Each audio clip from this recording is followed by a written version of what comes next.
ആമേൻ. ദൈവവചന ചിന്തയ്ക്കായിട്ട് തിരഞ്ഞെടുത്തിരിക്കുന്ന ദൈവവചനം യോഹന്നാന്റെ സുവിശേഷം 14-ാം അധ്യായം അതിന്റെ 6-ാം വാക്യം ഒന്ന് വായിക്കാം. യേശു അവനോട്, ഞാൻ തന്നെ വഴിയും സത്യവും ജീവനുമാകുന്നു. ഞാൻ മുഖാന്തരമല്ലാതെ ആരും പിതാവിന്റെ അടുക്കൽ എത്തുന്നില്ല. ആമേൻ. സ്തോത്രം. കർത്താവിന്റെ വചനത്തിലൂടെ യോഹന്നാന്റെ സുവിശേഷം 14-ാം അധ്യായം അതിന്റെ 6-ാം വാക്യം നമുക്ക് വളരെ സുപരിചിതമായ നല്ലൊരു വചനമാണ്. എല്ലാവർക്കും കാണാതെ അറിയാവുന്നൊരു വചനമാണ്. അവിടെ യേശു തന്നെ തന്റെ തിരുവായ് മൊഴി കൊണ്ട് പറയുന്നതാണ്, ഞാൻ തന്നെ വഴിയും സത്യവും ജീവനും ആകുന്നു. ആമേൻ. ഇന്ന് ലോകത്തിൽ നോക്കുമ്പോൾ ഒരു വ്യക്തി പോലും, അനേക പ്രഭുക്കന്മാരും അനേക സയന്റിസ്റ്റുകളൊക്കെ പലരും ഈ ലോകത്ത് എഴുന്നേറ്റു. എന്നാൽ അവർക്ക് ആർക്കും പറയാൻ കഴിഞ്ഞില്ല, ഞാനാണ് വഴി, ഞാനാണ് സത്യം, ഞാനാണ് ജീവൻ എന്ന് പറയുവാൻ ആർക്കും കഴിയാതിരിക്കുമ്പോൾ യേശു നമ്മോട് പറയുകയാണ്, ഞാനാണ് ആമേൻ വഴി. I am the way, I am the truth, I am the life. ആമേൻ എന്ന് പറയുന്ന ഈ കർത്താവിനെ നമ്മുടെ രക്ഷകനും നാഥനുമായി കിട്ടിയത് കൊണ്ട് നമുക്ക് എങ്ങനെ മൗനമായിരിക്കാൻ കഴിയും? അവൻ വഴി അറിയാൻ പറ്റി, സത്യം നമുക്കറിയാൻ പറ്റി. ആമേൻ. നിത്യജീവനെ നമുക്ക് അറിയുവാൻ കഴിഞ്ഞത് ഈ യേശുവിലൂടെ മാത്രമാണ് നമുക്കറിയാൻ കഴിഞ്ഞത്. ആമേൻ. അങ്ങനെയാകുന്നുണ്ടെങ്കിൽ ഈ കർത്താവിന്റെ വഴിയിലേക്ക് നമ്മെ വിളിച്ചിരിക്കുമ്പോൾ കർത്താവിന്റെ വചനത്തിൽ പറയുന്നു, മകനെ മകളെ, നീ മുന്നോട്ട് നടക്കുമ്പോൾ ഇതേ വഴിയിൽ നടന്നുകൊള്ളുക എന്നുള്ള ആ ശബ്ദം പുറകിൽ നിന്ന് കേൾപ്പിക്കുന്ന നമ്മുടെ കർത്താവ്. ആമേൻ.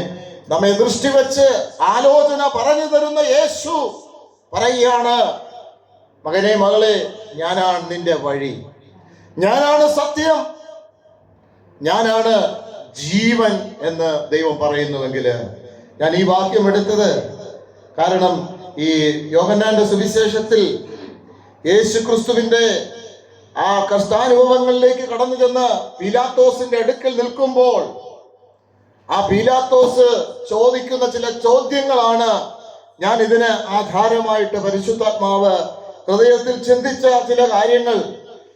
ആമേൻ. ജീവിതത്തോട് കടന്നുപോയ സാഹചര്യങ്ങളുടെ നടുവിൽ ദൈവത്തിന്റെ പരിശുദ്ധാത്മാവ് ഇടപെട്ട ചില കാര്യങ്ങളാണ് ഇന്ന് രാത്രിയിൽ ആ ദൈവനിയോഗത്തിൽ നിങ്ങളോട് ആമേൻ സംസാരിക്കാൻ ഞാൻ താല്പര്യപ്പെടുന്നത്. അതിന്റെ യോഹന്നാന്റെ സുവിശേഷം 18-ാം അധ്യായം അതിന്റെ 33 മുതൽ 1-2 വാക്യങ്ങൾ നമുക്ക് മുന്നോട്ട് വായിക്കാം. പീലാത്തോസ് പിന്നെയും ആസ്ഥാനത്തിൽ ചെന്ന് യേശുവിനെ വിളിച്ചു, നീ യഹൂദന്മാരുടെ രാജാവോ എന്ന് ചോദിച്ചു. അതിന് ഉത്തരമായി യേശു, ഇത് നീ സ്വയമായി പറയുന്നതോ മറ്റുള്ളവർ എന്നെ കുറിച്ച് നിന്നോട് പറഞ്ഞിട്ടോ എന്ന് ചോദിച്ചു. പീലാത്തോസ് അതിന് ഉത്തരമായി, ഞാൻ യഹൂദനോ? നിന്റെ ജനവും മഹാപുരോഹിതന്മാരും നിന്നെ എന്റെ പക്കൽ ഏൽപ്പിച്ചിരിക്കുന്നു. നീ എന്ത് ചെയ്തു എന്ന് ചോദിച്ചതിന് യേശു, എന്റെ രാജ്യം ഐഹികമല്ല. എന്റെ രാജ്യം ഐഹികമായിരുന്നു എങ്കിൽ എന്നെ യഹൂദന്മാരുടെ കയ്യിൽ ഏൽപ്പിക്കാതെ വണ്ണം എന്റെ ചേവകർ പോരാടുമായിരുന്നു. എന്നാൽ എന്റെ രാജ്യം ഐഹികമല്ല എന്ന് ഉത്തരം പറഞ്ഞു. പീലാത്തോസ് അവനോട്, എന്നാൽ നീ രാജാവ് തന്നെയല്ലയോ എന്ന് പറഞ്ഞതിന് യേശു, നീ പറഞ്ഞതുപോലെ ഞാൻ രാജാവ് തന്നെ. സത്യത്തിന് സാക്ഷി നിൽക്കേണ്ടതിന് ഞാൻ ജനിച്ചു, അതിനായി ഈ ലോകത്തിൽ വന്നുമിരിക്കുന്നു.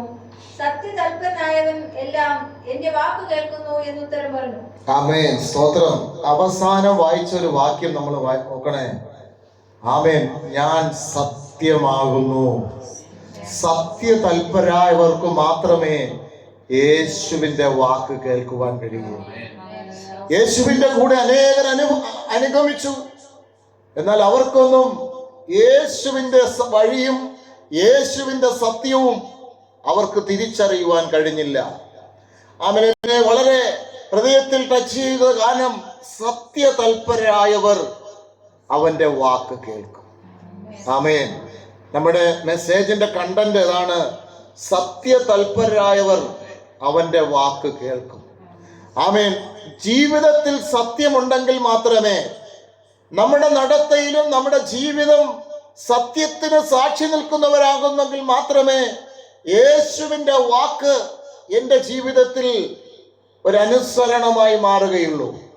യേശു പറഞ്ഞല്ലോ, ഞാനാണ് വഴി, ഞാനാണ് സത്യം, ഞാനാണ് ജീവൻ, ഞാനാണ് സകലവും നിങ്ങൾക്ക് ആധാരമായിരിക്കുന്നു എന്ന് പറയുമ്പോൾ, ഇവിടെ ലോകത്തിന്റെ ന്യായാധിപതിയായ പീലാത്തോസിന്റെ അടുക്കലേക്ക് യേശു കടന്നു ചെല്ലുമ്പോൾ,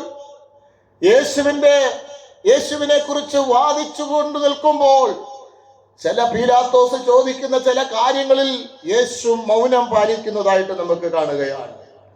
ഒരു ദൈവ പൈതലിന് വേണ്ടുന്ന എല്ലാ കാര്യങ്ങളിലും യേശുവിലൂടെ ഈ ലോകത്ത് അവന്റെ 33 തിരുവയസ്സ് ഈ ലോകത്തിൽ ജീവിച്ചപ്പോൾ, ഒരു മനുഷ്യനായും പൂർണ്ണ ദൈവമായും അവൻ ജീവിച്ചപ്പോൾ നമുക്ക് കാണുവാൻ കഴിഞ്ഞു. ഏതെല്ലാം പ്രതിസന്ധികളിൽ അവൻ സംസാരിക്കേണ്ടി വന്നു, അവിടെ സംസാരിക്കുകയും സംസാരിക്കാൻ പാടില്ലാത്തടത്ത് അവൻ മൗനമായിരിക്കുകയും ചെയ്തു. സത്യത്തിലേക്ക് നാം വിളിക്കപ്പെട്ട ദൈവമക്കളെ, ഇന്ന് ദൈവത്തിന്റെ പരിശുദ്ധാത്മാവ് നമ്മോട് ചോദിക്കുകയാണ്, ചില കാര്യങ്ങളിൽ നാം മൗനം പാലിക്കേണ്ട സ്ഥലങ്ങളിൽ നാം മൗനം പാലിക്കുന്നെങ്കിൽ നാം യേശുവിന്റെ സത്യത്തിൽ നടക്കുന്നവരാണ്. ചില കാര്യങ്ങൾ മാത്രമേ കർത്താവ് പറഞ്ഞിട്ടുള്ളൂ. ചില കാര്യങ്ങൾ അവനോട് ചോദിക്കുമ്പോൾ അവൻ മൗനമായിരുന്നു. ദൈവവചനത്തിൽ പറയുന്നല്ലോ, ഞാൻ മിണ്ടാതിരുന്ന് നിങ്ങൾ ദൈവമെന്നറിഞ്ഞുകൊള്ളുവിൻ, ഞാൻ നിങ്ങളുടെ ഇടയിൽ അതിശയം പ്രവർത്തിക്കുമെന്ന് ദൈവം പറയുമ്പോൾ, പലപ്പോഴും നമ്മുടെ മൗനമില്ലാത്ത വാഗ്വാദങ്ങളിൽ നാം സത്യം വിട്ടകലുന്ന ഒരു അനുഭവം നമ്മുടെ ജീവിതത്തിൽ ഉണ്ടാകാറുണ്ട്. ഇവിടെ പീലാത്തോസിന്റെ അടുക്കലേക്ക് കൊണ്ടു നിൽക്കുമ്പോൾ, സത്യവാനും നീതിമാനും പാപികളോട് വേർപെട്ടവൻ, പാപമില്ലാത്തവൻ ഇതാ പീലാത്തോസിന്റെ മുമ്പിൽ നിൽക്കുമ്പോൾ, പല ചോദ്യങ്ങള് ആ സമൂഹം മുഴുവനും അവന് എതിരായി നിൽക്കുമ്പോഴും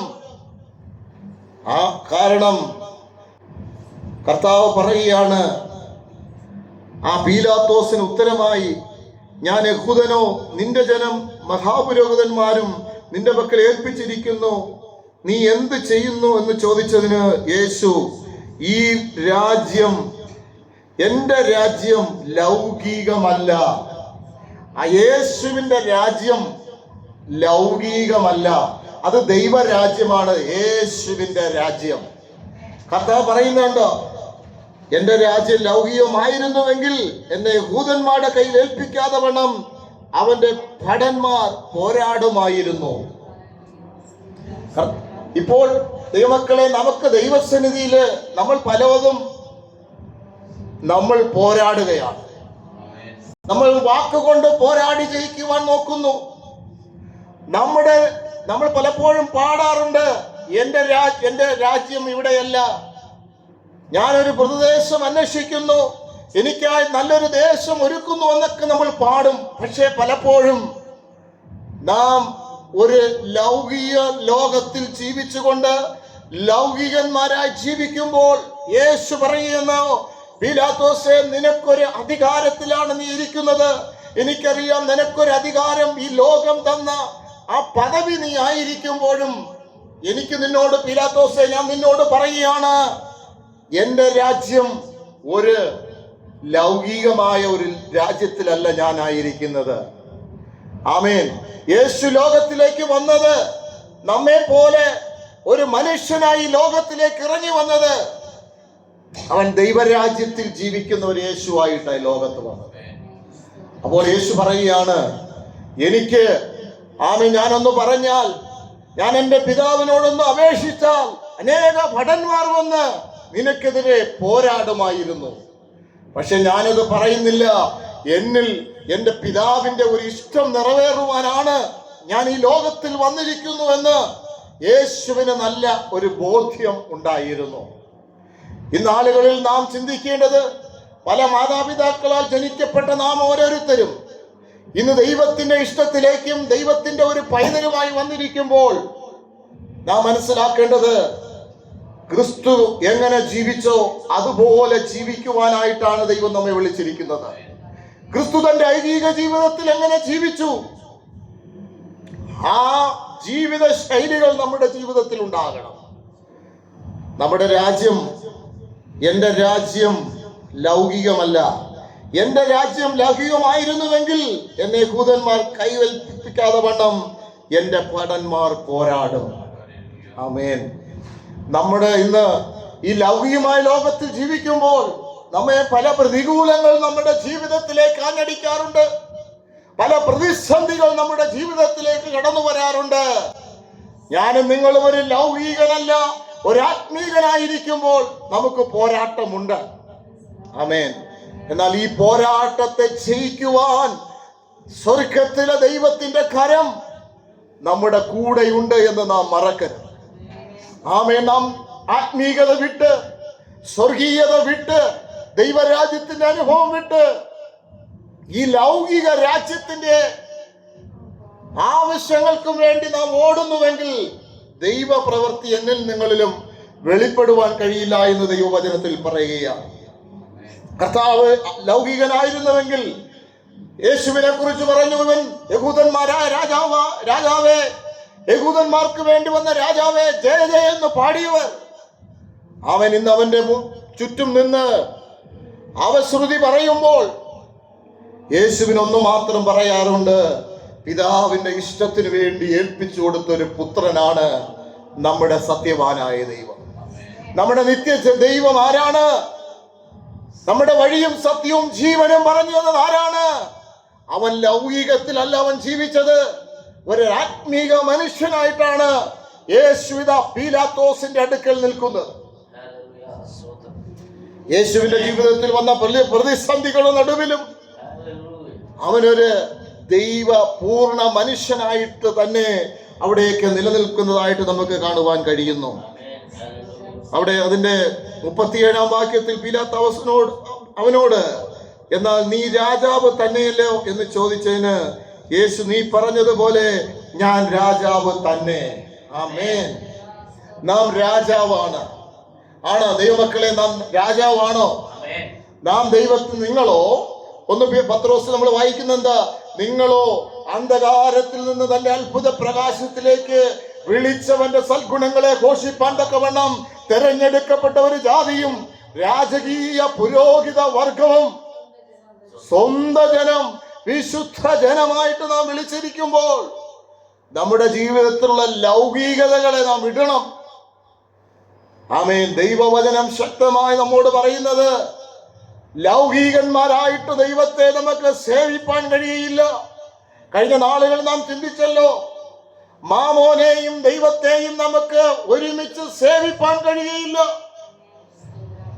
അപ്പോൾ അവിടെ പറയുകയാണ് പീലാത്തോസേ അവനോട് നീ രാജാവ് തന്നെയല്ലോ എന്ന് ചോദിച്ചതിന് നീ പറഞ്ഞതുപോലെ ഞാൻ രാജാവാകുന്നു. ആമേൻ.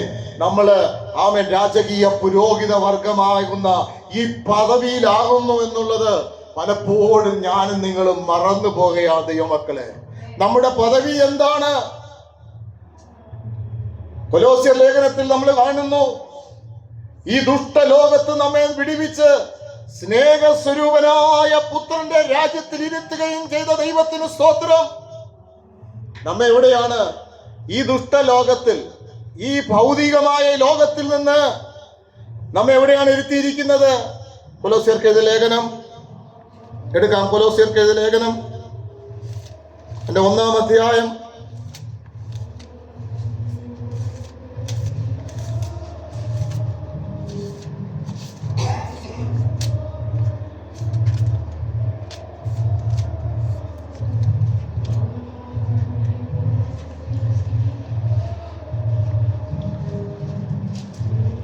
അതിന്റെ 13-ാം വാക്യം ഒന്ന് വായിക്കാമോ?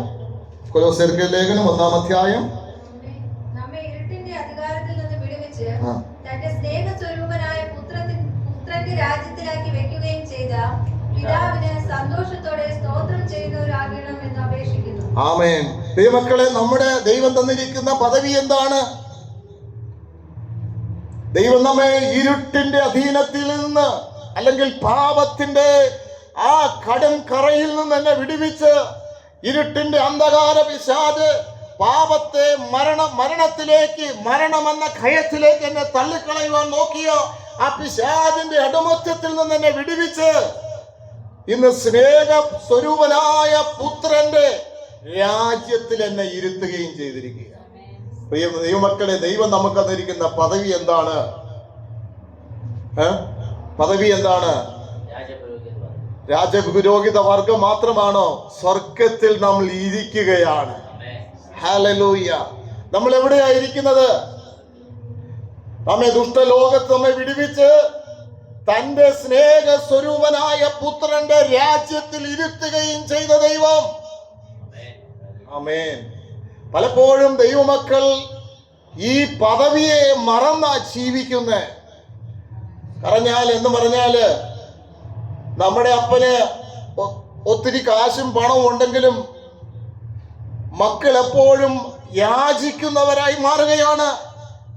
പ്രിയ ദൈവമക്കളെ, ഈ വചനത്തിന്റെ മർമ്മങ്ങളിലേക്ക് നാം മടങ്ങി വരണം. ദുഷ്ടലോകത്തിൽ നിന്ന്, പാപത്തിൽ നിന്ന്, ലോകത്തിൽ നമ്മെ വേർപിടിവിച്ച് സ്നേഹസ്വരൂപനായ പുത്രന്റെ രാജ്യത്തിലേക്ക് ദൈവം നമ്മെ ഇരുത്തുകയും ചെയ്ത ദൈവത്തിന് നാം സ്തോത്രം ചെയ്യുന്നവരായി മാറണം. ഞാൻ ഇരിക്കുന്നത് എവിടെയാണ്? ഇപ്പം എവിടെയാണ്? പറഞ്ഞാട്ടെ, നമ്മൾ എവിടെയാ ഇരിക്കുന്നത്? ഇവിടെ സ്നേഹസ്വരൂപനായ പുത്രന്റെ രാജ്യത്തിൽ എന്നെ ഇരുത്തി. പറഞ്ഞേ, സ്നേഹസ്വരൂപനായ പുത്രന്റെ രാജ്യത്തിൽ എന്നെ ഇരുത്തുകയും ചെയ്ത ദൈവത്തിന് ഞാൻ സ്തോത്രം ചെയ്യുകയാണ്. ആമേൻ. ഇതാ ദൈവമക്കളുടെ സന്തോഷം. പിശാചേ, നീ എന്നെ നോക്കുമ്പോ നീ മനസ്സിലാക്കിക്കോ, ഞാൻ ഇരിക്കുന്ന പദവി എവിടെയാണെന്ന് നിനക്കറിയാമോ? സ്നേഹസ്വരൂപനായ പുത്രന്റെ രാജ്യത്തിലാണ് ഞാൻ ഇരിക്കുന്നത്. ഇന്ന് എല്ലാം ദൈവമക്കളെ, എല്ലാവരും ഒരു ശൈശവ അനുഭവത്തിലേക്കാണെന്ന് മാറിക്കൊണ്ടിരിക്കുന്നത്. പലതിനും പലരെ ആശ്രയിക്കുകയാണ്. പ്രവാചകന്മാരെയും പാസ്റ്റർമാരെയും അടുക്കലേക്ക് ഓടിച്ചെല്ലുകയാണ്. നിങ്ങൾ അവരെ അടുക്കലല്ല പോകേണ്ടത്. എന്നെ വിളിച്ചത് ആര്? എന്നെ വിളിച്ച ഒരു ദൈവം ആര്? അവൻ എന്നെ വിളിച്ച മാത്രമല്ല, എന്നെ സ്നേഹസ്വരൂപനായ പുത്രന്റെ രാജ്യത്തിലേക്ക് എന്നെ ഇരുത്തിയിരിക്കുകയാണ്. ആമേൻ. ഈ വചനം നിങ്ങൾ അടിവരയിട്ട് ചിന്തിക്കണം. കർത്താവേ, ഞാൻ ഇന്ന് ഇരിക്കുന്നത് സ്നേഹസ്വരൂപനായ പുത്രന്റെ രാജ്യത്തിലാണ്. അതുകൊണ്ടാണ് പീലാത്തോസ് പറഞ്ഞത്, എന്റെ രാജ്യം ലൗകികമല്ല, എന്റെ രാജ്യം അത് സ്വർഗരാജ്യമാണ്. സ്വർഗരാജ്യത്തിൽ ജീവിക്കുന്ന അനുഭവമാണ് യേശുവിന്റെ ജീവിതമായും നമ്മൾ മാറേണ്ടത്. അപ്പോൾ നാം എന്ത് ചെയ്യണം? നമ്മുടെ ഇരുത്തിയിരിക്കുന്നത് സ്നേഹസ്വരൂപനായ പുത്രന്റെ രാജ്യം. പുത്രന്റെ രാജ്യം എവിടെയാണ്? സ്വർഗരാജ്യത്തിൽ നമ്മെ ഇരുത്തുകയും ചെയ്ത ദൈവം. ആമേൻ. അവന് നാം സ്തോത്രം ചെയ്യുന്നവരായി തീരണമെന്ന് ദൈവത്തിന്റെ വചനത്തിലൂടെ ഇന്ന് നമ്മോട് പറയുകയാണ്. നമുക്ക് യോഹന്നാൻ സുവിശേഷം 18-ാം അധ്യായത്തിലെ അതിന്റെ 37-ാം വാക്യത്തിൽ നമ്മൾ കാണുന്നല്ലോ, നീ പറഞ്ഞതുപോലെ ഞാൻ രാജാവ് തന്നെ. ആമേൻ.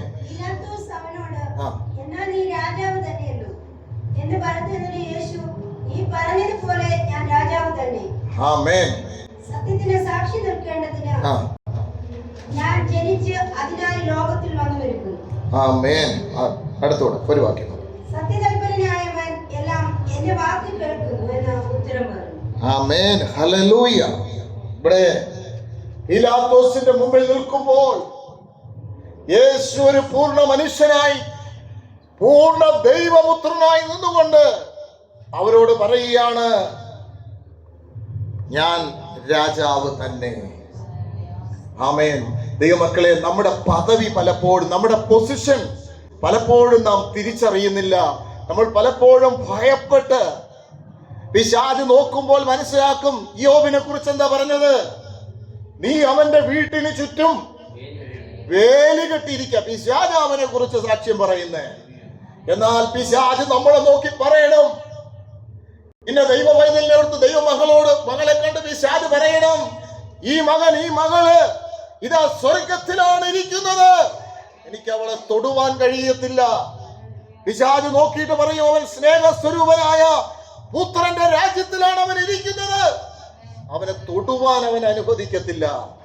അങ്ങനെ ഒരു പദവി ദൈവമക്കളെ ദൈവം നമുക്ക് നൽകിയിരിക്കുമ്പോൾ, ഈ പൊസിഷനിലേക്ക് ദൈവം നമ്മെ വിളിച്ചിരിക്കുമ്പോൾ കർത്താവ് പറഞ്ഞത്, ഞാൻ സത്യത്തിന് സാക്ഷി നിൽക്കേണ്ടതിന് ഞാൻ ജനിച്ചു. ഇതാ ദൈവത്തോട് നമുക്ക് പറയാമോ, എൻ്റെ ജനനം, എൻ്റെ മാതാപിതാക്കളിലൂടെ ഞാൻ ജനിച്ചത് സത്യത്തിന് സാക്ഷി നിൽക്കുവാനായിട്ടാണ് ഞാൻ ജനിച്ചത്. ആമേൻ. അസത്യം കാണുമ്പോൾ, പാപം കാണുമ്പോൾ നാം ദൈവത്തിന് മുമ്പാകെ ഈ ലോകത്തോട് പറയണം, ഞാൻ സത്യത്തിന് വേണ്ടി സാക്ഷ്യം നിൽക്കുവാനായിട്ടാണ് ഈ ലോകത്തിൽ ഞാൻ ജനിച്ചത്. ആമേൻ. നമുക്ക് തീരുമാനിക്കാൻ ദൈവത്തോടൊന്ന് പറഞ്ഞാട്ടെ, കർത്താവേ, ഞാൻ സത്യത്തിന് സാക്ഷിയായി നിൽക്കാനാണ് ഞാൻ ജീവിച്ചത്. അതുകൊണ്ട് യേശു പറഞ്ഞു, സത്യ തൽപരരായവർ എന്റെ വാക്ക് കേൾക്കും. ആമേൻ. സത്യ തൽപരർ എന്ന് പറയുമ്പോൾ സത്യ അന്വേഷികൾ, സത്യത്തിൽ ജീവിക്കുവാൻ ആഗ്രഹിക്കുന്നവർ എന്റെ വാക്ക് കേൾക്കും. യേശുവിന്റെ കൂടെ സത്യത്തിന് വേണ്ടി നടന്നവരല്ല എല്ലാവരും. ചിലർക്ക് ലോകസൗഖ്യം മതിയായിരുന്നു, ചിലർക്ക് അവരുടെ പ്രതിസന്ധികളിൽ ഒരു മാറ്റം മാത്രം മതിയായിരുന്നു, ചിലർക്ക് അപ്പം കണ്ട് തിന്നത് കൊണ്ട് അവനെ അനുഗമിച്ചു എന്ന് നാം സുവിശേഷ ഭാഗങ്ങളിൽ വായിക്കുന്നു. എന്നാൽ ആ നിത്യജീവനെ കിട്ടിയവർ, സ്വർഗീയ പദവിയിലെത്തിയവർ, യേശുവിനെ ഒട്ടും വിരിഞ്ഞു പോകുവാൻ അവർക്കൊരിക്കലും മതിയായില്ല എന്ന് നാം വചനത്തിലൂടെ വായിക്കുന്നു. യോഹന്നാൻ സുവിശേഷത്തിൽ നമ്മൾ കാണുന്നു, അവിടെ നമ്മൾ വായിക്കുന്നല്ലോ, എല്ലാവരും യേശുവിൽ നിന്ന് പിൻവാങ്ങി പുറകോട്ട് പോകുമ്പോൾ അവിടെ ഒരു ദൈവഭക്തനായ പത്രോസ് മാത്രം പറഞ്ഞു, എല്ലാവരും നിന്നിൽ നിന്ന് പിന്മാറിയാലും ഞാൻ നിന്റെ അടുക്കൽ നിന്ന് പോകത്തില്ല. കർത്താവ് പറഞ്ഞു, നിങ്ങൾക്കും വേണമെങ്കിൽ പൊയ്ക്കോ. അവിടെ പത്രോസ് പറയുന്ന ഒരു വാക്യം, ഒരു മറുപടി, നിത്യജീവന്റെ മൊഴി നിന്നിലുണ്ടല്ലോ നാഥ, നിന്നെ വിട്ടിട്ട് ഞാൻ എങ്ങോട്ട് പോകും? നമുക്ക് ഈ ലോകത്ത് എന്ത് തന്നെ നേടിയാലും നിത്യജീവന്റെ സന്തോഷം നമുക്കില്ല എങ്കിൽ നാം പലതിന്റെയും പുറകെ നമ്മൾ പോകുവാനിടയായി തീരും. യേശുവിനെ അനുഗമിച്ച് യേശുവിന്റെ സത്യതൽപരരായി നടക്കുന്ന ദൈവമക്കളെ, ഞാനിന്ന് നിങ്ങളോട് ചോദിക്കട്ടെ, നാം സത്യമാകുന്നു നാം അന്വേഷിക്കുന്നുവെങ്കിൽ ഈ സത്യമാകുന്ന യേശുവിന്റെ ആ വാക്ക് ഞാനും നിങ്ങളും കേൾക്കും. ഒരു ദൈവസഭയിലെ പാസ്റ്റർ പറഞ്ഞത് കൊണ്ടല്ല നിങ്ങൾ അനുസരിക്കുന്നത്. എന്റെ യേശു സത്യവാനാണ്, അവൻ കള്ളം പറയുവാൻ അവൻ മനുഷ്യനല്ല. നമ്മുടെ ദൈവം ആരാണ്? അവൻ സത്യവാനായ ദൈവമാണ്. ആ സത്യതൽപരായവർ അവന്റെ വാക്ക് കേൾക്കും. ഹല്ലേലൂയ. നമുക്ക് സത്യാന്വേഷികളായി നമ്മൾ മാറുന്നുവെങ്കിൽ, ഇന്ന് രാത്രിയിൽ ഈ വചനം കേട്ടുകൊണ്ടിരിക്കുമ്പോൾ പ്രിയ ദൈവമക്കളെ, നമ്മളൊരു സത്യത്തിന് വേണ്ടി ജീവിക്കുന്നവരായി മാറണം. സദൃശ്യവാക്യങ്ങൾ 23:23 ഒന്ന് വായിക്കാമോ? സദൃശ്യവാക്യങ്ങൾ 23:23. നീ സത്യം വിൽക്കുകയല്ല, വാങ്ങുകയത്രേ വേണ്ടത്. ജ്ഞാനവും പ്രബോധനവും വിവേകവും അങ്ങനെ തന്നെ. അവിടെ ഈ മനസ്സിൽ കുറിച്ചിടേണ്ട വാക്യമാണ്, ഇന്ന് സത്യത്തെ വിറ്റുകൊണ്ടിരിക്കുകയാണ് നമ്മൾ. അതിന് വില കൊടുത്ത് സത്യത്തെ, ഇന്ന് സത്യം എവിടെയെങ്കിലും ഉണ്ടോ? എവിടെ പോയാലും സത്യമില്ലാത്ത അനീതിയുള്ള ഒരു മാമോൻ ഈ ലോകത്ത് വാണുകൊണ്ടിരിക്കുമ്പോൾ ഇന്ന് നാം സത്യം എന്ത് ചെയ്യണം? വിൽക്കുകയല്ല, വാങ്ങുകയത്രേ വേണ്ടത്. സത്യമെന്ന യേശുവിനെ വിൽപ്പന ചരക്കായി മാറ്റിക്കൊണ്ടിരിക്കുന്ന ലോകത്ത് ഇന്ന് യേശുവിന് വേണ്ട, യേശു തരുന്ന അനുഗ്രഹങ്ങളും നന്മകളും മാത്രം മതി എന്ന് പറഞ്ഞു കിടക്കുന്ന ഒരു കൂട്ടത്തെ പോലെ നാം ആവരുത്. യേശു നമ്മെ അനുഗ്രഹിക്കും. യേശു നമുക്കുള്ളതൊക്കെ ദൈവം നമുക്ക് നൽകും. അവൻ സമൃദ്ധിയായി നമ്മെ അനുഗ്രഹിക്കും, ശരിയാ. പക്ഷേ ആ സത്യത്തിൽ നാം ജീവിക്കുന്നെങ്കിൽ മാത്രമേ ആ യേശുവിനോടുകൂടെ നമുക്ക് ജീവിക്കുവാൻ കഴിയുകയുള്ളൂ. അപ്പോൾ സത്യം വിൽക്കുകയല്ല, സത്യം വാങ്ങുകയത്രേ നിങ്ങൾ വേണം. ആമേൻ. വെളിപ്പാട് പുസ്തകത്തിൽ ദൈവം ഒരു സഭയോട് പറയുകയാണ്, നിനക്ക് കണ്ണിന് കാഴ്ച ലഭിക്കേണ്ടതിന് ലേപം എന്നോട് വിലയ്ക്ക് വാങ്ങുവാൻ ഞാൻ നിന്നോട് ആലോചന പറയുന്നു. നമ്മൾ വായിക്കുന്നു. സത്യം പലരിടത്തുമില്ല, ജീവനില്ല. ദൈവത്തിന്റെ സത്യത്തെ അന്വേഷിക്കുന്നവരില്ലാതിരിക്കുമ്പോൾ 14-ാം സങ്കീർത്തനത്തിൽ നമ്മൾ വായിക്കുന്നു, അവിടെ നമ്മൾ കാണുന്നു, ദൈവത്തെ അന്വേഷിക്കുന്നവർ കുറഞ്ഞുകൊണ്ടിരിക്കുമ്പോൾ, ദൈവത്തെ അന്വേഷിക്കുന്നവരുടെ എണ്ണം, സത്യത്തെ പിന്തുടരുന്നവർ കുറഞ്ഞുകൊണ്ടിരിക്കുന്ന ഈ കാലഘട്ടത്തിൽ പ്രിയ ദൈവമൈതലേ, ഇന്നിതാ പീലാത്തോസിന്റെ ആ ന്യായാധിപത സംഘത്തിൽ യേശു നിൽക്കുമ്പോൾ, യേശുവിന് ഏതെങ്കിലും കള്ളം പറഞ്ഞ് ഞാൻ യഹൂദന്റെ രാജാവായിരുന്നു കൊള്ളാം, ഈ യഹൂദ മതത്തിന് വേണ്ടി നിന്നുകൊള്ളാം എന്ന് പറഞ്ഞുകൊണ്ട് അവൻ ഇറങ്ങി അവിടുന്ന് പോയി സന്തോഷത്തോടുകൂടെ ആ ജനം മുഴുവനും തോളിലെടുത്ത് യേശുവിനെ കൊണ്ട് അവിടെ ഒരു നല്ലൊരു സെലിബ്രേഷൻ, ആഘോഷം അവിടെ നടക്കാമായിരുന്നു. എന്നാൽ ആ യേശുവിനൊരു ഉറപ്പുണ്ട്, ഞാൻ ലൗകികനല്ല. പ്രിയ ദൈവമക്കളെ, നമ്മളും നമ്മുടെ ജീവിതത്തിൽ ഞാനൊരു ലൗകിക മനുഷ്യനല്ല, ഞാനൊരു ആത്മീക മനുഷ്യനാണെന്നുള്ള ആ ഉറപ്പിലാണ് നാം ജീവിക്കേണ്ടത്. നമ്മെ ഒരു മേഖലകളിലും നാം കോംപ്രമൈസ് ചെയ്തുവാൻ, സത്യത്തെ വിട്ടുകളയുവാൻ, നാം അറിഞ്ഞിരിക്കുന്ന യേശുവിനെ വിട്ടുകളയുവാൻ നാം ഒരിക്കലും നാം അനുവദിക്കരുത്. പത്രോസ് യേശുവിനെ തള്ളിപ്പറയുകയാണ്.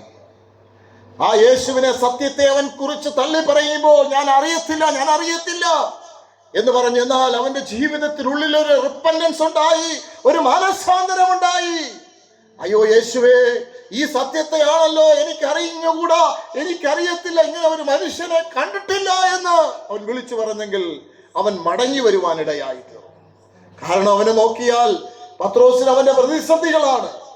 ജനം മുഴുവനും, അല്ലെങ്കിൽ അവിടുത്തെ ന്യായാധിപതി സംഘങ്ങളും, എല്ലാ സേവകന്മാരും അവനെ വളഞ്ഞു വന്ന് ചോദിക്കുമ്പോൾ ഒരു മാനുഷികമായി അവൻ പറഞ്ഞു പോകും. എന്നാൽ യേശുവിന്റെ മുമ്പാകെ ആ പത്രോസ് തന്റെ നെഞ്ചത്ത് ആ മാറത്തടിച്ചുകൊണ്ടവൻ നിലവിളിക്കുക, കർത്താവേ എന്നോട് ക്ഷമിക്കണമേ, ഞാൻ എന്റെ സത്യത്തെ തള്ളിപ്പറഞ്ഞു, ആ നിത്യജീവനെ ഞാൻ തള്ളിപ്പറഞ്ഞിരിക്കുന്നു, എന്നോട് ക്ഷമിക്കണമേ എന്ന് പിന്നത്തേതിൽ അവൻ അനുദപിക്കുന്നതായി കാണുവാനിടയായി തീർന്നു.